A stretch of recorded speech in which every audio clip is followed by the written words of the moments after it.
जय जय श्री राधे, जय जय श्री राधे, जय जय श्री राधे। सिकंद 5वां और उससे अंतर्गत अध्याय 29वां किम पुरुष वर्ष और भारतवर्ष का वर्णन। श्री सुखदेव जी कहते हैं, हे राजन, किम पुरुष वर्ष में श्री लक्ष्मी जी के बड़े भाई श्री हनुमान जी अन्य किन्नरों के साथ निवास करते हैं और अविचल भक्ति भाव से श्री हरि के अवतार श्री राम की स्तुति करते हैं।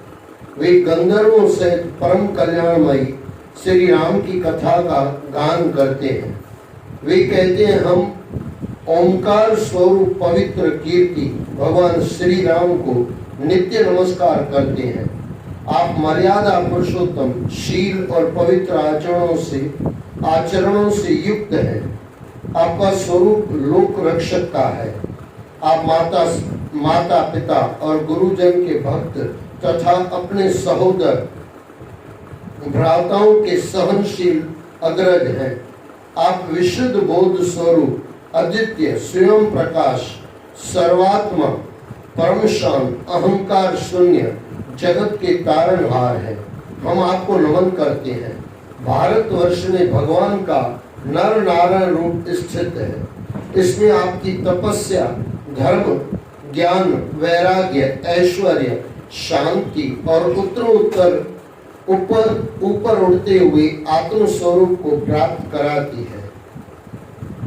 यहाँ स्वयं देवर्षि नारद भगवान के द्वारा बताए गए सांख्य दर्शन, योग दर्शन, न्याय दर्शन, पंचरात्र दर्शन, वर्णाश्रम धर्म व्यवस्था आदि का उल्लेख करते हुए श्री नर नारायण की उपासना करते हैं और निष्काम भक्ति का प्रचार करते हैं। वे गाते हैं, जो विश्व की उत्पत्ति के कर्ता होकर भी कर्म के अहंकार से नहीं बंधते, जो शरीर में प्राण स्वरूप रहकर भी शरीर के मूल धर्म भूख प्यास के वशीभूत नहीं होते, जो दृष्टा होने पर भी दृश्य के गुण दोषों से परे रहते हैं, उन असंग और विशुद्ध साक्षी स्वरूप भगवान नर नारायण को हम नमन करते हैं। हे योगेश्वर, हिरण्यगर्भ भगवान ब्रह्मा जी ने योग साधना की सबसे बड़ी कुशलता यही बताई है कि मनुष्य अंत काल में अपने शरीर के मोह को छोड़कर आपके प्राकृतिक गुण रहित स्वरूप में अपना मन लगाए और आपकी स्तुति करे। जैसे भोगों के लालची पुरुष शरीर के मोह को आसानी से नहीं छोड़ पाते, उसी प्रकार ज्ञानी पुरुष भी यदि अपने इस मोह को बनाए रखे तो उनका ज्ञान प्राप्ति का सारा प्रयास विफल हो जाता है। इसको थोड़ा सुन लो। जैसे भोगों के लालची पुरुष शरीर के मोह को आसानी से नहीं छोड़ पाते, उस दिन मैंने आपको कहा था, ये शरीर का जो मोह है ना, ये परम तत्व से बहुत दूर कर देता है। शरीर का मोह, उसके अंदर भी मेरे शरीर का मोह। तो यहाँ पे फिर बताया गया कि जैसे भोगों के लालची पुरुष शरीर के मोह को आसानी से नहीं छोड़ पाते, उसी प्रकार ज्ञानी पुरुष भी यदि अपने इस मोह को बनाए रखे, अब ज्ञानी हो गए, परम तत्व समझ में आ गया, उस तरफ का रास्ता गुरुओं ने दे दिया, और फिर भी अगर मोह वासना नहीं छूटती, मोह यानी मुझे शरीर को कुछ देना है या शरीर से कुछ पाना है, उसी प्रकार ज्ञानी पुरुष भी यदि अपने इस मोह को बनाए रखे तो उसका ज्ञान प्राप्ति का सारा प्रयास विफल हो जाता है। अतः हे प्रभु, आप हमें अपनी प्रेमा भक्ति का योग दीजिए और सांसारिक मोह की पतवार को आप काट दीजिए। हे राजन, इस भारतवर्ष में बहुत से पर्वत और नदियां हैं, जैसे मल्य, मंगलप्रस्थ, मैनाक, त्रिकुट, ऋषभ, कूटक, कौलक, सह्य, देवगिरी, ऋष्यमुख, श्रीशैल, वैकट, महेंद्र, वारिधार, विनंद्य, शुक्तिमान, हिमालय, ऋषगिरी, यात्र, द्रोण, चित्रकूट, गोवर्धन, रैवतक, कपूर्भ, नील, गोमा मुख, इंद्रनील और कांग्री आदि। इनसे निकली नदियां भी अनेकों हैं, जिनमें गंगा, चंद्रवसा, यमुना, ताम्रपणी, औटोदा, कुर्तमाला, कावेरी, पैस्विनी, तुंगभद्रा, कृष्णा, गोदावरी, रेवा यानी नर्मदा, सुरसा, चम्रवती, सिद्धू, शोष, शौण, महानदी, ऋषिकुल्या, कौशिकी, मंदाकिनी, सरस्वती, गोमती, सरयू, शत्रुधु, चंद्रभागा, विस्सता आदि प्रमुख नदियां हैं। यह भारतवर्ष मनुष्य की कर्म भूमि है। यहाँ रहने वाले मनुष्यों को अपने अपने कर्मों के अनुसार विभिन्न प्रकार की योनियों में जन्म लेना पड़ता है। इस वर्ष में अपने अपने वर्णों के अनुसार लोग अपने अपने धर्मों का पालन करते हैं। अध्यात्म की यह भूमि देव भूमि है। यह मनुष्य अपने आत्म स्वरूप को पहचान कर परम तत्व में प्रवेश करने में सफल होता है और नर से ऊपर उठकर नारायण तक की संगना तक पहुंचता है। यहाँ योग साधना की विविध साधनाओं के ऊपर भक्ति योग की महत्ता है, जिसके द्वारा यहाँ का मनुष्य सहज रूप से ही परम पद को प्राप्त कर लेता है। देखो सहज लिखा गया यहाँ, सहज रूप। हम अनंत साहब पढ़ते हैं गुरु ग्रंथ साहब में, उसमें भी आता है सहज। जब तक हम सहज बन के गुरुओं के चरणों में नहीं बैठेंगे ना, कुछ भी पा नहीं पाएंगे। सहज यानी मैं जैसा हूं गुरुओं के सामने हाजिर हो जाऊं, मैं दिखावा न करूं, मैं छल कपट न करूं। आज का इंसान देखो दोनों तरफ है, थोड़ा सोचना इसको। गरीब आदमी दिखाता है मेरे पास पैसा बहुत है, और करोड़पति दिखाता है मेरे पास पैसा नहीं है। ये देख लेना, गजब। करोड़पति पैसा छुपा के रखेगा और गरीब पैसा दिखाता रहेगा।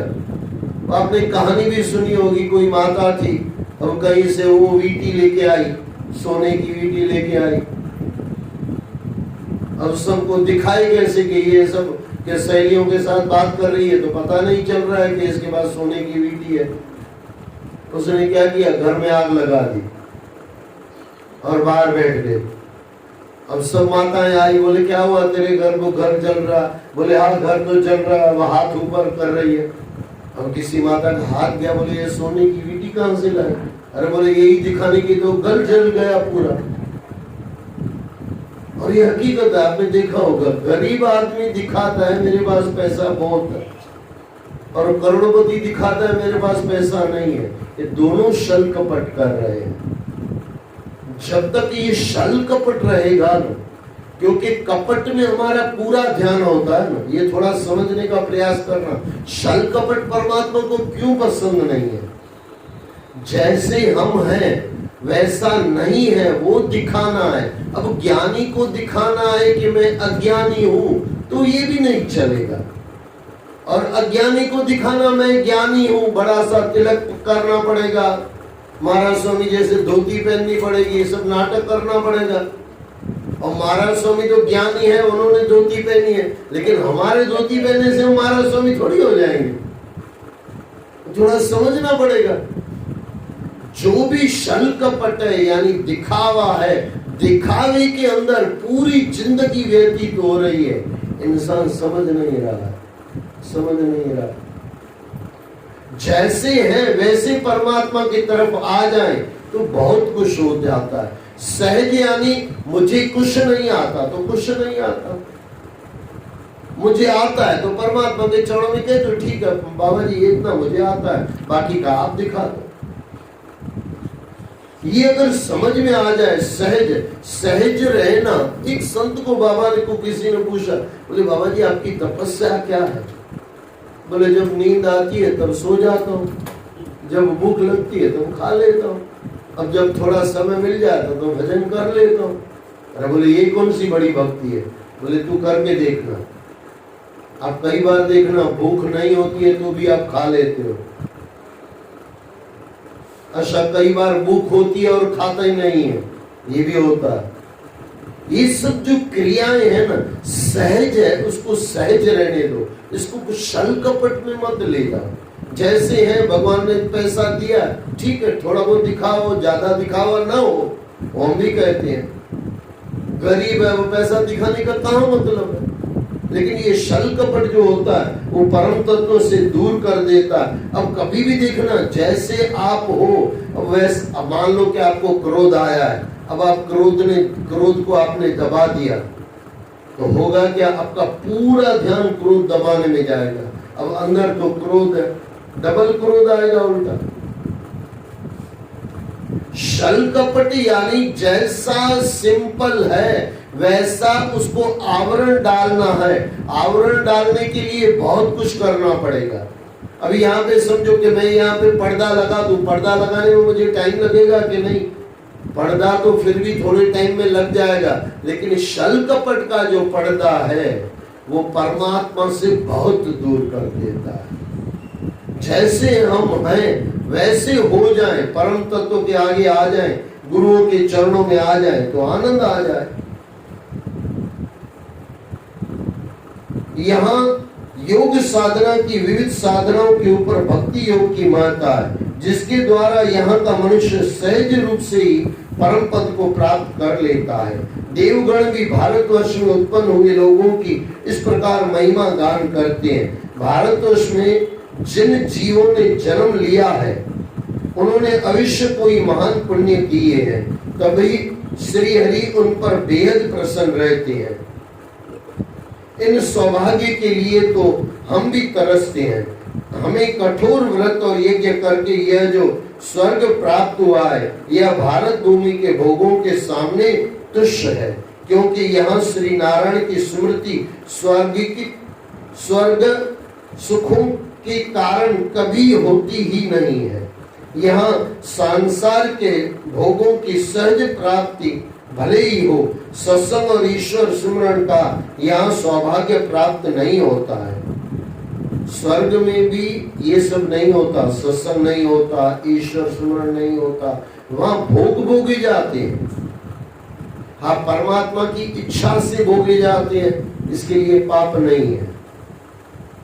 या हम परमात्मा की इच्छा से नहीं भोगते, हम अपनी वासनाओं से भोगते हैं। एसी में बैठना कोई पाप नहीं है, लेकिन एसी में बैठ के परमात्मा को भूल जाना ये पाप है।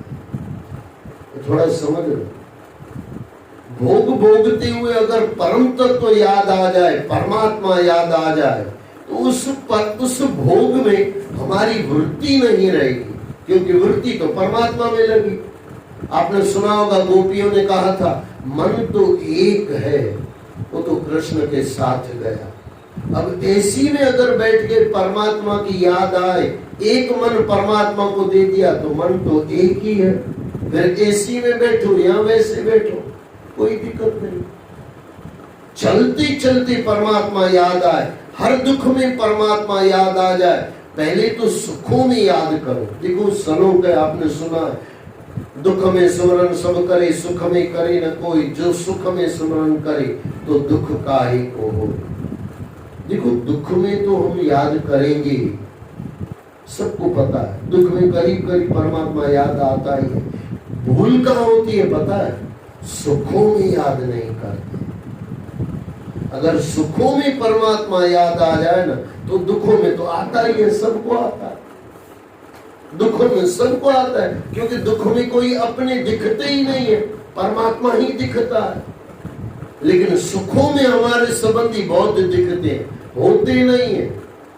हमारे पास जो है ना, इसकी वजह से वो हमारे लगते हैं। एक बार हमारा चला जाए, यानी धन दौलत नशा, जवानी का नशा, आपके पास दो शक्तियां ज्यादातर हो ना, संसार आपके साथ चलेगा।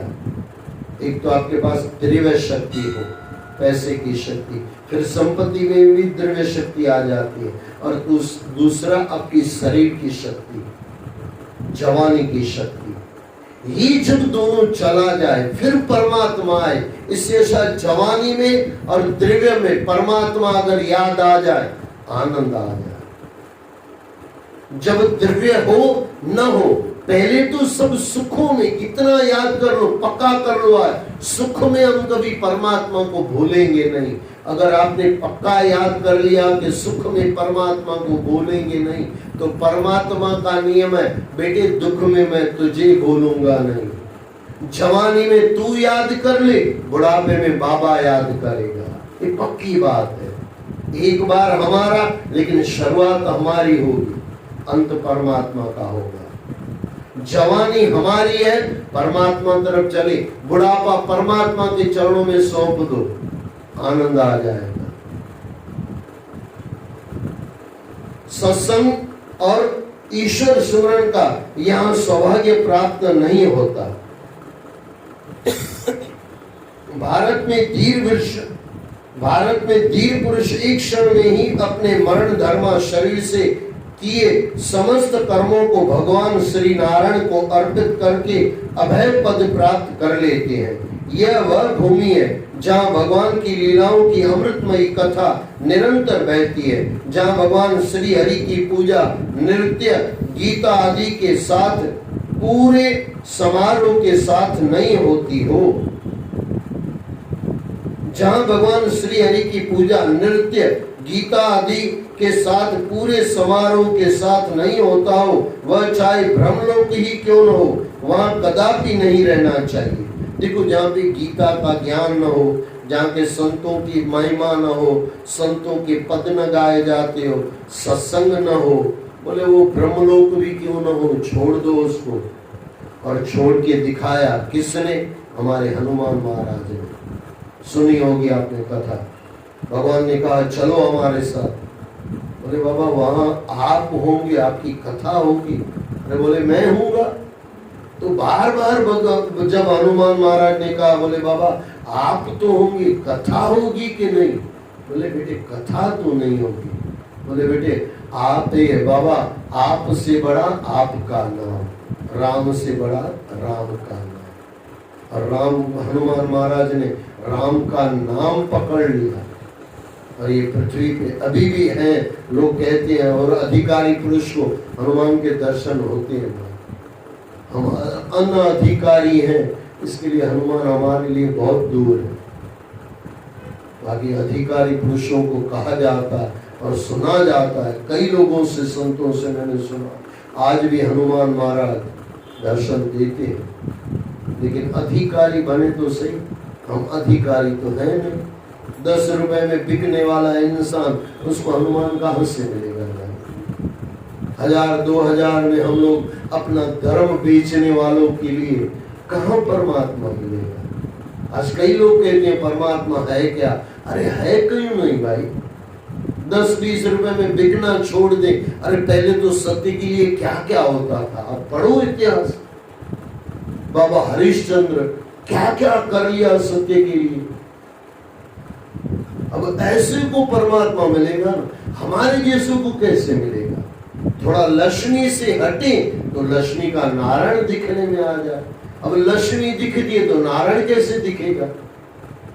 आप कभी बैठ के चेक करना, आप कहीं गए हुए हो और आप अपने संबंधी को या किसी को ढूंढने गए हो, वहां पे 500 आदमी बैठे होंगे।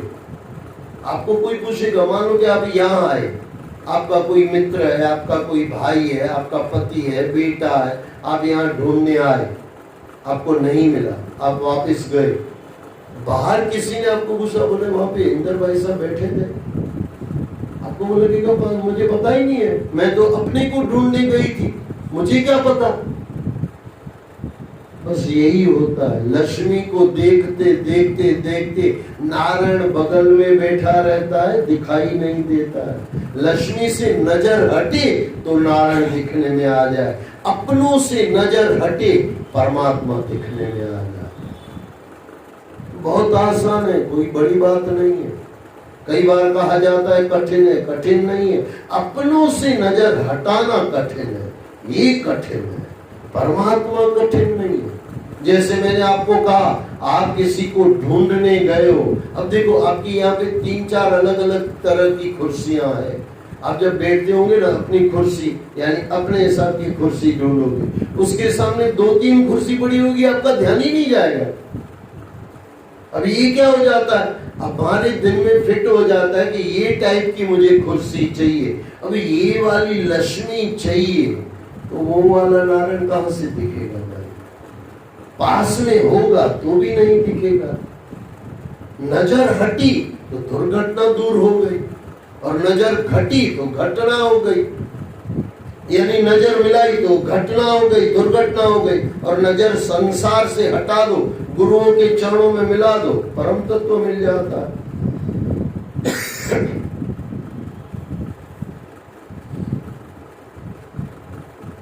जहां भगवान श्री हरि की पूजा नृत्य गीता आदि के साथ, पूरे समारोह के साथ नहीं होती है, वह चाहे ब्रह्मलोक ही क्यों न हो, वहां कदापि नहीं रहना चाहिए। इस भूमि पर रहकर भी जो भगवान की भक्ति करके जीवन मरण के चक्र से नहीं छूटता, वह बारंबार भव बंधनों में फंसता रहता है। मनुष्य जन्म ही है परमात्मा को पाने के लिए, वापिस कहीं भी नहीं मिलेगा, और अरबों खरबों के बाद मिलता है मनुष्य जन्म। तो इन भारतवासियों का यह कैसा सौभाग्य है कि जब ये यज्ञ भूमि में यज्ञ करते हुए भिन्न भिन्न देवी देवताओं को मंत्रोच्चार द्वारा उनका भाग अर्पित करते हैं, तब स्वयं यज्ञ पुरुष श्री हरि भी साक्षात वहां उपस्थित हो जाते हैं। ये तो कितनी कथाओं में मैंने सुना है। यज्ञ पुरुष यज्ञ में से निकलते थे और यज्ञ प्रसाद दे के भी जाते थे, और जो आहुति थी वो सब लेके जाते थे। तो आज तक हम लक्ष्मी में डूबने वाले नारायण से दूर हो रहे हैं। इसी जन्मभूमि में, इसी भूमि के अंदर कितनों ने दर्शन पाया है, कितनों ने। जो भगवान श्री हरि की उपासना निष्काम भाव से करते हैं, प्रभु तो उनके दास ही बन जाते हैं। यदि हमारा कुछ भी पुण्य अभी शेष हो तो हम परमात्मा से प्रार्थना करते हैं कि हमें भारतवर्ष में ही जन्म दे, क्योंकि यहाँ उनका भजन करने वाले हर प्रकार से श्री हरि का स्नेह प्राप्त करते हैं।